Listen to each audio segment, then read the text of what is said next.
고난은 하나님이 주신 걸까요? 아니면 마귀가 준 겁니까? 그럼 고난에 대한 우리가 인물을 생각을 한다면 욥이라 할 수 있습니다. 욥기의 욥은 당대의 의인이요 완전한 자라 말하고 있음에도 불구하고 그는 물론 하나님과 사탄이 천검회의를 했다는 그 자체가 어불성설이기도 합니다만은 하나님께서는 사단에게 욥에 대한 고통, 고난에 대해서 허용하고 있는 모습을 볼 수 있습니다. 하나님께서 능력이 없기 때문도 아니고 욥의 믿음을 보기 위해서 사단에게 욥에게 병을 주는 그런 것을 허용하는 모습을 볼 수 있습니다. 그렇기 때문에 욥의 친구들처럼 욥은 죄가 많기 때문에 저런 질병을 얻은 거야. 죽을 병에 걸렸어. 재산을 다 잃었어. 아내도 도망갔어. 너의 죄 때문이니 너는 회개해 라고 인과응보적으로 말해서는 곤란한 것이 욥기일 겁니다. 그래서 고난에는 다 하나님의 뜻이 있고 하나님의 섭리가 있다라고 우리는 성경을 통해서 배웁니다. 나라도 마찬가지고 우리의 삶도 마찬가지입니다. 우리가 어려운 일을 겪을 때마다 왜 나한테 이런 어려움을 주시는 거야? 하나님이 날 사랑하지 않는 것 같아 라고 생각할지도 모르겠습니다. 그리고 우리가 또 단편적으로 생각할 때는 풍문에 떠도는 말이 그럴 수는 충분히 있는 개연성이 있습니다만은 하나님께서는 그렇게 하시는 분이라 저는 믿지 않기 때문에 그를 받아들이지 않습니다. 중국에 핍박을 했기 때문에 기독교인들을 핍박하기 때문에 우한의 지역에 그런 전염병을 돌게 하셨다. 핍박한 당사자들이 고통을 당해야죠. 어려움을 겪어야죠. 그렇게 하나님은 골탕 먹이시는 분이 아니라는 사실을 저는 그렇게 생각을 합니다. 마찬가지입니다. 대구에 여러 사람이 확진되어져서 기하급수적으로 제 동기가 대전의 큰 교회에서 부목으로 있는데 그런 얘기를 해요. 그 확진자가 자기 그 집사님의 한방병원에 치료받은 것 때문에 병원을 문을 닫혀지고 쇼핑센터 길거리에는 정말 사람이 없을 정도로 초토화되어져 있는 것이 실시간으로 중계되기 때문에 우리들도 두려움 가운데 있는 건 사실입니다. 그런데 혹자는 그렇게 말하는 사람들이 있습니다. 저 사람들 그렇게 하더니 그렇게 된 거야 라고 쉽게 말해서는 곤란하다는 사실을 하나님께서는 그 지역 사람들을 미워하셔서 어쩌면 팔공산에 뭡니까? 해인사입니까? 절이란 큰 절이 있기 때문에 하나님께서 그들을 그렇게 심판하셔서 우리가 그런 질병을 확산시키셨다? 저는 그렇지 않다고 생각을 합니다. 여러분 예수 믿는 사람들은 확진 환자가 될 수 있습니까? 없습니까? 예수 믿는 사람들도 확진 환자가 될 수 있습니다. 여러분 내 자신을 위해서도 마스크를 써야 되고 다른 사람을 위해서도 마스크를 쓰면서 우리는 예배하고 있습니다. 여러분 예수 믿는다고 해서 우리가 이 질병을 피해갈 수는 없다는 것이죠. 그래서 우리가 확진 환자 접촉을 했다든지 그러면 자가 격리를 해야 되고 면역력이 약한 사람들은 아침에 새벽에 문자가 왔어요. 인정하나니 면역력이 약해서 당분간 못 올 것 같습니다. 예, 충분히 그래야 됩니다. 암 환자이기 때문에 폐렴은 아주 치사율이 굉장히 높아요. 그렇기 때문에 저는 그렇게 하는 게 맞다라고 생각이 되어집니다. 그런데 하나님께서 그 사람들을 미워하셨기 때문에 그 사람들에게만 그런 어려움을 줬다라고 말하는 것은 하나님의 뜻을 온전히 알지 못하는 얄팍한 신앙의 사람들이 아닐까 저는 그렇게 생각을 해보았습니다. 여러분 전쟁이 일어나면 믿지 않는 사람만 죽는 게 아니고 믿는 사람들도 다 죽임을 당합니다. 우리 한국전쟁을 통해서 350만 명이 우리가 죽었다고 얘기하지 않습니까? 사상자가 났다고 이야기하지 않습니까? 그 중에는 믿는 사람들도 분명히 있었습니다. 그리고 믿는 사람들도 큰 병에 걸릴 수 있다는 사실을 우리는 부인해서는 안 됩니다. 그러나 크고 어렵고 힘든 일들 가운데도 하나님께서는 우리를 사랑하시고 우리를 불쌍히 여겨주심을 믿으실 수 있는 저와 여러분들 되어지기를 주님의 이름으로 축복합니다. 역사의 주인은 하나님, 이 나라 민족을 운행하시고 주장하시는 분이 하나님이시고 우리 개인의 삶도 주장하시는 분이 누구입니까? 바로 하나님이라는 그런 믿음의 고백을 하는 사람들이 바로 여러분들이에요. 불안한 모습으로 좀 그걸 생각하시는 분들이 있는데 우리 교회에 확진 환자가 발생을 하면 당분간 교회는 폐쇄를 해야 할 겁니다. 거기에 대한 조치를 다 해야 할 겁니다. 우리는 아직 확진 환자가 없고 또 대전에 2명이 있고 유성에 1명, 또 또 대구에 사는 그 청년이 친구 대전에 여기 자양동에 만나러 와서 가깝기 있기 때문에 두려운 것은 사실입니다만은 개인 위생, 방역 그런 건 철저히 한다고 한다면 저는 피해갈 수 있다라고 생각을 합니다. 왜 그러냐면 냉동적인 신앙 가운데 하나님이 나를 지켜주실 것이고 우리를 지켜주실 것이라고 생각을 합니다만은 믿지 않는 사람들에게만 당하는 어려움들이 아니라 믿는 사람들에게도 당하는 어려움들이었습니다. 우리가 인류 역사를 보면 콜레라입니까? 콜레라로 인해서 1, 2차 세계대전에서 죽었던 사람들보다도 더 많은 사람들이 죽었던 것이 우리 세계 역사 가운데 실제적으로 일어났던 일이었습니다. 우리가 그런 어려운 일들 가운데 우리 조상들의 무지함을 여러분들한테 소개하고자 합니다. 우리가 콜레라, 장티푸스가 만연할 때에 우리는 어떻게 처리했는지 저는 경험한 세대가 아닙니다만은 예화에서 읽었던 내용인데 그랬다죠. 우리가 그 쥐를 매개로 해서 퍼지기 때문에 쥐가 제일 무서워하는 고양이 그림을 집집마다 붙여놓고 그 병이 지나가기를 바랬다는 것이 우리 조상들이 그렇게 했다라고 합니다. 그 당시에 선교사님들은 어떻게 했는지 압니까? 선교사님들은 그 신자들에게 가르치기를 물을 끓여 먹어야 된다, 손을 깨끗하게 씻어야 된다, 이 더러운 손을 입을 댄다든지 얼굴을 대면 안 된다, 개인 위생에 대해서 철저히 교육했다라고 이야기한 것을 제가 읽은 적이 있습니다.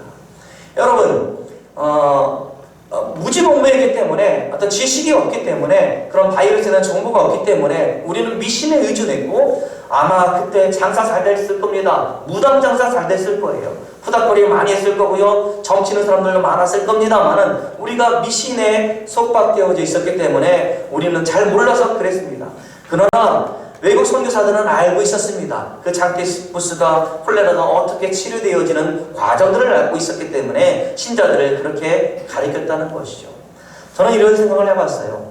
오늘 아침 뉴스에 미국의 제약회사에서 이 신약을 이제 임상에 들어갔고 조만간 약이 나오지 않겠는가?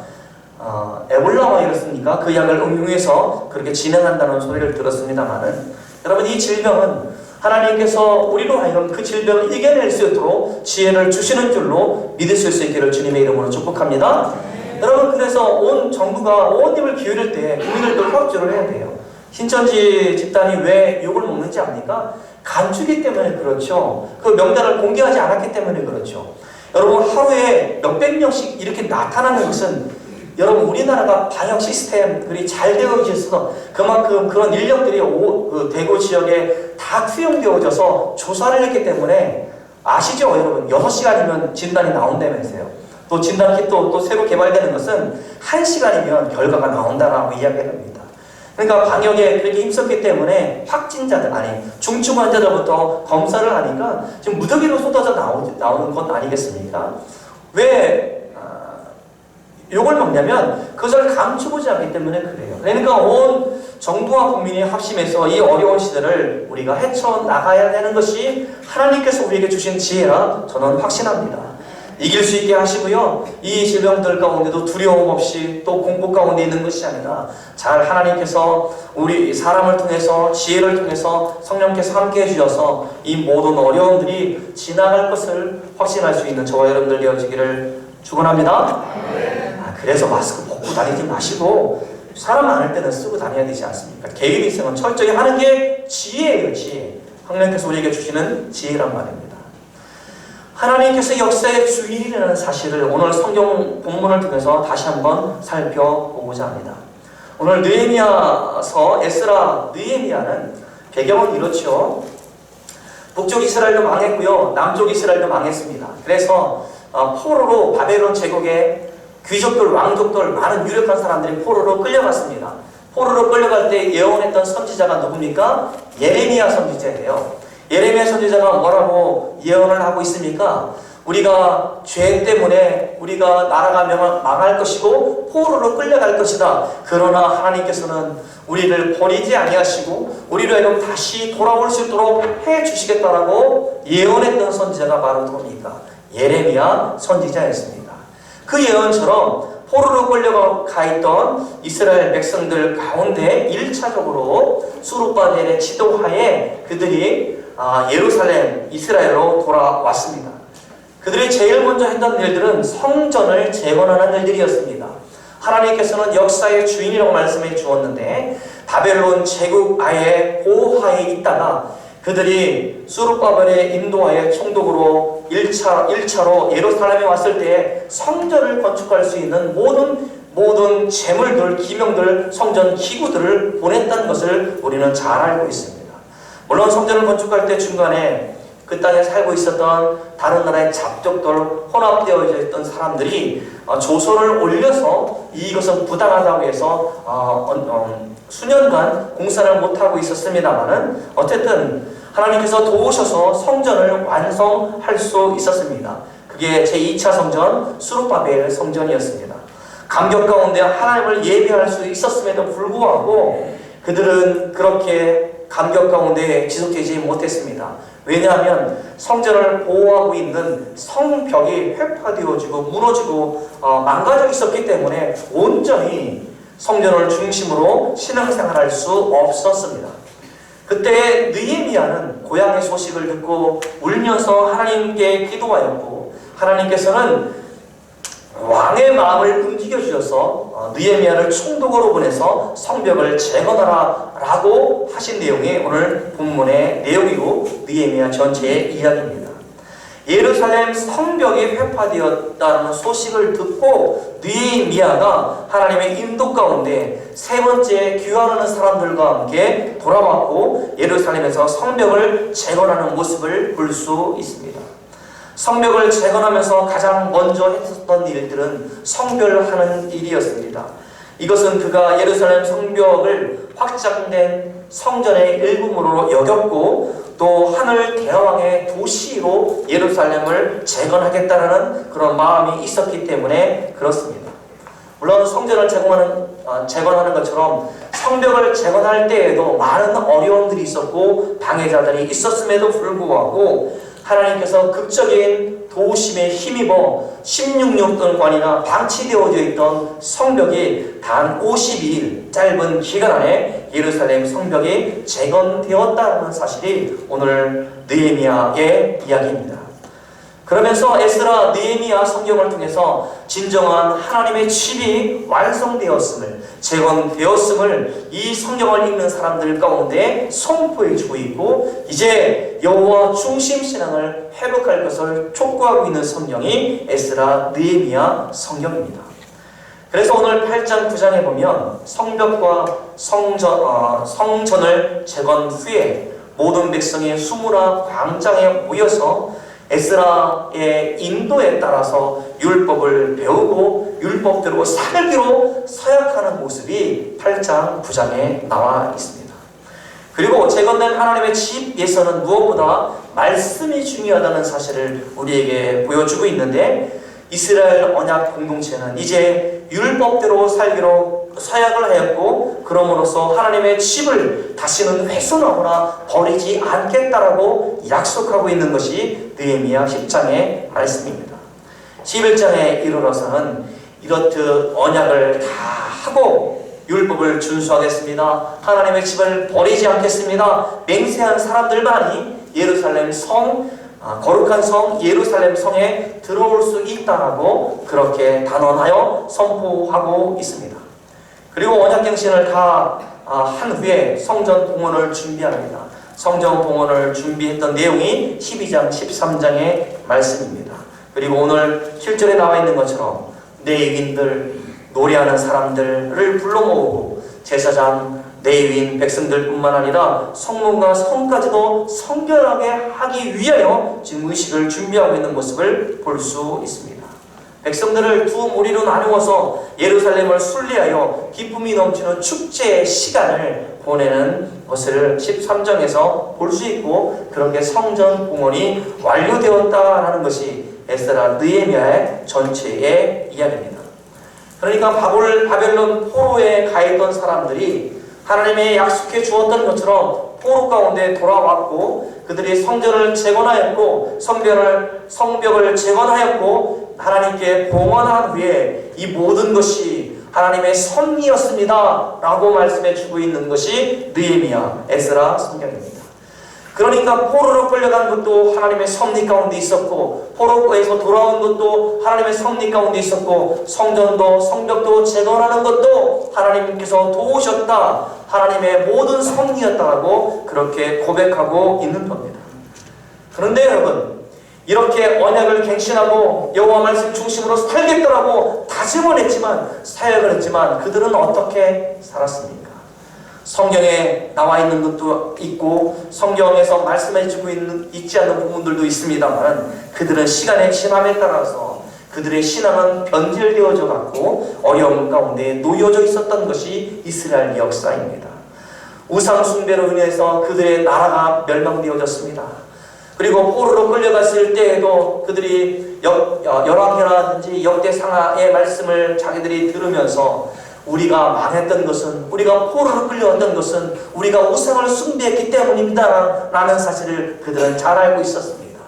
우상 숭배의 죄로 인해서 바벨론에 포로로 끌려왔다는 사실을 잘 알고 있었고, 고향에 돌아와 성전을 봉헌하면서 이제 하나님만 섬기겠다라고 그렇게 약속했지만 그들의 삶은 그렇지 못했다는 것이죠. 포로에서 돌아와 성전과 성벽을 재건했고 또 언약을 갱신했지만 하나님의 뜻대로 줄기차게 일관되게 살지 못했던 것이 이스라엘 역사입니다. 그러한 모습을 통해서 우리는 어떠한 삶을 살아야 되는지 다시 한번 살펴보고자 합니다. 따라해 보겠습니다. 교회는 끊임없이 개혁되어야 된다. 네. 에스라 느헤미야는 언약 공동체가 끊임없이 개혁되어져야 된다는 사실을 우리들 가운데 말씀해 주고 있습니다. 그러니까 이런 종교적인 부흥, 말씀의 부흥이 한 차례에 끝나는 것이 아니라 매일매일 하나님의 말씀 앞에서 우리 자신을 돌이켜야 된다는 사실을 우리들 가운데 가르쳐 주고 있는 것이 오늘 본문의 말씀이에요. 느헤미야 13장에서 에스라 느헤미야의 지도 아래 이루었던 종교개혁의 그런 열매들이 시간이 점차로 지나니까 퇴색되어지고 다시 죄된 모습으로 돌아가고 있는 것을 지적하고 있습니다. 다시금 예전처럼 죄악에 잠식당하면서 하나님 없는 사람처럼 그렇게 살아가고 있는 모습을 적나라하게 폭로하고 있는 것을 볼 수 있습니다. 그러니까 오늘 본문에 나와 있는 것처럼 율법을 양성하고 말씀 앞에 꼬꾸라지고 말씀의 부흥의 역사가 한 차례 끝났다고 해서 그런 경험이 지속적으로 우리의 믿음이 온전히 하나님만 바라보는 것이 연속적으로 되어지지 않는다는 사실을 우리들 가운데 가르쳐주고 있는 겁니다. 그러니까 그 시대에 그런 말씀의 부흥이 일어났던 것처럼 다음 세대에도 말씀의 부흥이 일어나야 되고 그 다음 세대에도 그 시대를 살아가는 사람들을 통해서 계속적으로 하나님 말씀 중심으로 우리의 삶이 신앙적으로 개혁되어져야 된다는 사실을 우리들 가운데 가르쳐주고 있는 겁니다. 개혁 그러면 여러분 굉장히 거부감을 느낄 수 있을 것이고 부담을 느낄 수 있을 겁니다. 나하고는 상관이 없는 것처럼. 여러분 이거 개혁 아니겠습니까? 여러분이 서 있는 자리에서 하나님 말씀대로 살고자 부단히 노력하는 그 모습, 그게 개혁입니다. 이 나라 민족이 부당한 일에 대해서 골몰하고 있을 때 그것이 잘못되어졌다라고 소리 지르는 것, 목소리를 내는 그것도 개혁일 겁니다. 개혁은 멀리 있는 것이 아니라 하나님의 말씀대로 살고자 하는 사람들이 그렇게 살도록 노력하는 그 자체가 개혁임을 알고 우리의 삶 가운데 날마다 주님 안에서 우리의 신앙이 날마다 개혁되어질 수 있기를 주님의 이름으로 축복합니다. 두 번째 오늘 주시는 교훈은 따라해 보겠습니다. 하나님의 말씀이 중심이다. 그러니까 우리의 신앙은 말씀 중심이어야 합니다. 여러분 교회는 목사 중심일 수 있습니다. 목사가 영적인 지도자이기 때문에 그렇습니다.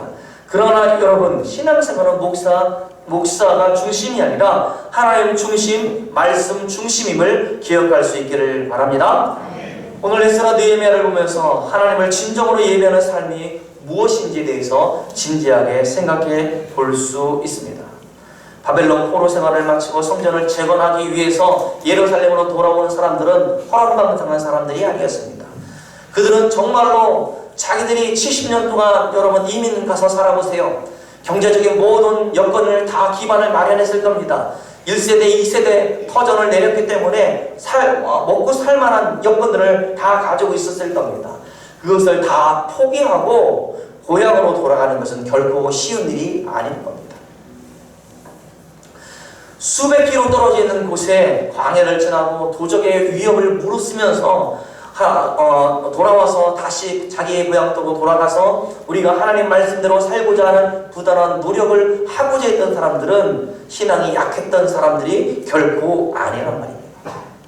돌아왔던 사람들은 굉장히 신앙이 열심히 있었던 사람들이에요. 그런데 말이죠, 오늘 성전과 성벽을 재건하는 과정들 가운데 중단되어지고 낙심되어지고 포기하는 그런 모습들, 물론 학계 선지자 스가랴 선지자가 그들을 독려하여 성전을 재건할 수 있도록 도왔지만 그들은 그렇게 말씀대로 살겠습니다 라고 그렇게 언약했음에도 불구하고 실패하는 모습을 볼 수 있습니다. 이렇게 생각해 볼 수 있습니다. 그들은 정말로 하나님을 진실로 사랑하였지만 하나님에 대한 이해, 하나님에 대한 지식이 없었기 때문에 그것을 지속해 나가지 못했던 것은 아닌가 우리는 생각해 보아야 할 겁니다. 그 모든 것의 원인을 따지고 보면 하나님의 말씀에 대한 지식이 부족했기 때문에 그들은 그들의 신앙생활에 있어서 실패할 수밖에 없었다는 사실을 오늘 본문을 통해서 알 수 있습니다. 여러분, 오늘 에스라 느헤미야 이야기가 먼 성경의 이야기가 아니라 우리들의 이야기이지 않습니까? 하나님께서 우리 교회를 볼 때, 또 한국 교회를 볼 때 얼마나 열심히 있는지 우리는 잘 알고 있습니다. 새벽마다 기도하지요. 저녁도 모이죠. 또 주일 1부, 2부, 5일에 모이죠. 또 구역예배도 모이지 않습니까? 얼마나 열심히 기도하고 얼마나 열심히 봉사하고 있습니까?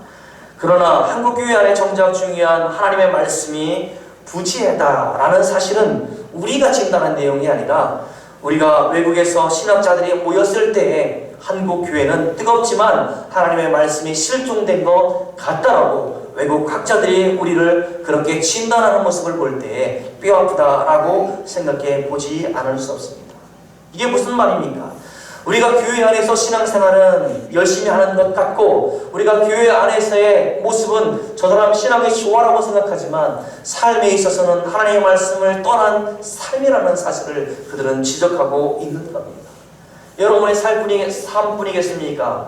목사가 말씀을 증거하는 강단에서도 마찬가지죠. 늘 항상 경계합니다만 저도 때로는 실수할 때도 있습니다. 하나님의 말씀을 빙자해서 제 의견을 이야기하기도 하고 또 그것을 주장하기도 하는 모습이 저뿐만이겠습니까? 아니, 한국교회는 하나님의 말씀을 빙자해서 정치적인 것들, 사회적인 것들, 또 성도들을 자기의 수하에 두고자 하여 옴짝달싹 못하게 하는 교주처럼 그렇게 하는 사람들이 어디 한둘이라는 말입니까? 여러분들이 큐티하는 것을 보면 큐티는 성경 왼쪽에는 하나님의 말씀이 기록되어져 있고 오른쪽에는 신학자든지 목사가 해설해놓은 성경이 쭉 기록되어 있습니다. 저도 그랬습니다만 성경을 읽는 건 귀찮아서 그냥 해설되어지는 말씀만 보고 야, 이렇게 살아야지, 내 느낌이 어때? 라고 기록하는 것만으로 내가 큐티했다 라고 생각하는 사람들도 있는 것 같습니다. 그러다 보니 성경을 그릇되게 풀어내는 사람들이 있는 것 같습니다. 저는 신천지에 갔던 사람들에서 비난하고 싶지는 않습니다. 어리석고 미혹한 영에 빠졌기 때문에 그렇습니다만은 어쩌면 우리 기성교회가 크게 반성해야 될 것이라고 생각을 합니다. 하나님의 말씀에 대한 교육이 부재했기 때문에 저들이 그렇게 그런 속임 가운데 쉽게 빠져 들어갈 수밖에 없다라는 사실을 모 대학교 교수, 신학대학교 교수님이 학생을 상담하면서 이야기를 했습니다. 자기가 신학과 학생이죠. 신학과 학생인데 1학년인데 그 학교 앞에서 자기는 연대라고 해서 죄송합니다. 모 대학 명문대학에 나는 학생인데 나랑 같이 성경 공부를 해보지 않겠냐고 몇 번을 만나서 그게 인연이 돼서 그를 따라서 성경 공부를 배우러 갔다라고 이야기를 합니다. 우리가 잘 알고 있는 뭐라 그러죠? 복음방, 그런 것 같아요. 거기를 갔는데 자기 친구들이랑 신천지를 얘기하다가 들어보니까 자기가 가고 있는 곳이 그런 의심이 나서 확인해보니 신천지였더라고, 신학생도 그렇게 속더라고 그런 교수님이 그런 이야기를 하는 걸 보았습니다.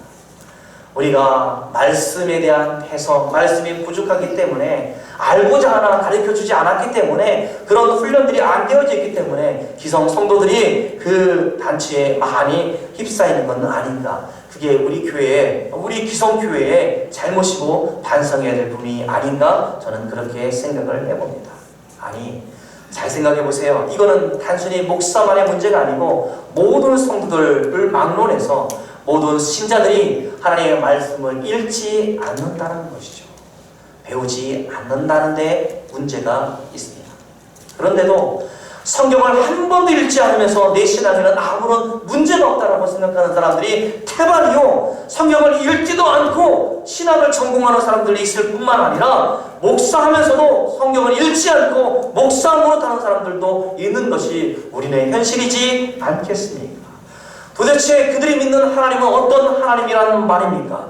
그들은 우리를 도와주시고 우리에게 잘 되게 해주시고 이 땅 가운데 형통케 하시는 하나님으로만 알고 있는 것은 아닌지, 내 피를 위해서 내 욕심에 의해서 만들어낸 하나님을 믿고 있는 것은 아닌지 우리 자신을 돌아봐야 되지 않겠습니까? 여러분, 직분자를 세웠습니다만 나는 저분이 과연 성경을 얼마나 알고 있고 얼마나 많이 알고자 하고 있고 말씀 가운데 날마다 꼬꾸라져 살고자 하는 그런 노력이 있는지 감히 의심해보지 않을 수 없다고 생각을 합니다. 여러분, 우리들의 모습들 가운데 왜 이렇게 말씀의 능력, 말씀에 대한 존귀함, 영광, 말씀을 사모함이 왜 없다는 말입니까? 그 말씀을 알지 못했기 때문에, 알지 못해서 믿지 못했기 때문에 우리는 그냥 교회에 나오는 것만으로 내 신앙생활에 아무런 문제가 없다라고 생각하는 것은 아닙니까? 이렇게 하나님에 대한 그릇된 이해와 지식이 만연하다 보니 올바르게 예배드리는 법을 잊어버리는 것은 아닙니까? 내가 하나님의 백성이라는 자녀라는 그런 정체성을 잃어버리고 이 땅 가운데 그저 흘러가는 대로 살아가고 있는 모습이 우리들의 모습이지 않겠습니까? 결국 이 모든 것이 하나님의 말씀에 대한 부재에서 비롯되어져 났다는 것이죠. 오늘 본문에서는 이런 점에서 바벨론의 포로 생활을 마치고 예루살렘에 귀환한 백성들이 수무라 광장에서 부흥회를 열고 있습니다. 찬양을 뜨겁게 하고 우리가 큰 소리로 기도하고 우리가 알던 그런 부흥회가 아니라 지금 율법책을 낭독할 때 그 뜻을 해석할 때 백성에게 그 낭독하는 것을 다 깨닫게 할 때에 그 말씀을 깨닫고 사람들이 엎드려 기도하게 되어지고 흐느끼게 되어지고 말씀대로 살겠습니다라고 결단하는 모습이 수모라 광장에서 지금 일어나고 있습니다. 그들은 이른 새벽부터 정오까지 노천 광장에 운집하여 하나님의 말씀에 귀를 기울였습니다. 때로는 땅에 엎드려 하나님을 경배하기도 하고 때로는 울면서 기도하기도 하고 때로는 기쁨을 기어서 하나님을 찬양하는 모습을 오늘 본문을 통해서 볼 수 있습니다. 우리는 하나님의 말씀의 소중함과 함께 그 말씀이 사람을 어떻게 변화시키고 있는지 오늘 말씀을 통해서 다시 한번 실감하게 됩니다. 그러니 물론 예배 가운데 말씀이 선포되어집니다. 선포되어진 말씀이 여러분의 심령을 바뀌어야 할 겁니다. 항상 예배를 통해서 말씀이 중심이 되어지고 말씀이 여러분의 신앙의 삶의 기준이 되어야 할 겁니다. 그 말씀을 믿지 않고 내 스스로 또 집에서 말씀을 묵상하고 연구하지 않는다라고 한다면 우리는 말씀의 권위 앞에 우리의 자신을 내려놓을 수 없을 뿐만 아니라 하나님의 말씀이 소중함과 그 말씀이 가지고 있는 위력을 경험하지 못하기 때문에 우리의 신앙은 미지근한 신앙 가운데 머물러 있는 것은 아닌지 우리 자신을 돌아봐야 되지 않겠습니까? 그러므로 우리 한국교회가 다시 재건되는 일은 오직 하나님의 말씀으로 돌아가는 것 외에는 없다라고 저는 감히 말씀드립니다. 말씀으로 돌아가자 좋은 캠페인이죠. 좋은 구호죠. 아니요. 정말로 말씀으로 돌아가는 일 외에 한국교회에 우리 교회에 소망이 없음을 여러분 다시 한번 기억했으면 좋겠습니다. 그러게 우리 교회가 살고 한국교회가 살고 내가 살기 위해서는 하나님의 말씀을 정확하게 읽고 정확하게 배우고 정확하게 믿고 순종하는 것만이 내가 살 길이라는 사실, 우리 교회가 희망이라는 사실, 이 나라 민족의 소망이라는 사실을 깨달을 수 있는 저와 여러분들 되어질 수 있기를 주님의 이름으로 축복합니다. 주님의 몸된 교회에서 하나님의 말씀의 영광을 여러분들이 보았으면 좋겠습니다. 우리 교회에서 말씀의 권능 가운데 엎드려졌으면 좋겠습니다. 그래서 말씀이 중심이 되어져서 우리의 믿음이 곧 회복되어지고 우리의 믿음이 곧 굳건해져서 하나님께 쓰임받는 저와 여러분들 될 수 있기를 주님의 이름으로 축원합니다. 말씀을 읽는데 시간 가는 줄 모르고 읽고, 말씀을 들을 때 하나님께 주시는 말씀으로 달게 듣고, 또 말씀을 우리가 같이 공부할 때도 기쁘게 공부할 때 때로는 그 바닥에 무릎을 꿇고 통곡하여 울면서 기도할 것이고, 또 때로는 바짝 엎드리면서 하나님 내가 죄인입니다 고백할 것이고, 때로는 하나님께서 나를 이렇게 사랑하시고 내가 이 땅 가운데 살아가는 날 동안 동행하여 주시고 내가 이 땅 가운데 살아가는 동안 사명을 주셔서 그것 때문에 감사하는 성도 한 사람 한 사람, 그 사람 때문에 우리 교회가 든든히 서나갈 것을 기대할 수 있는 저와 여러분들 될 수 있기를 주님의 이름으로 축복합니다. 기도합니다.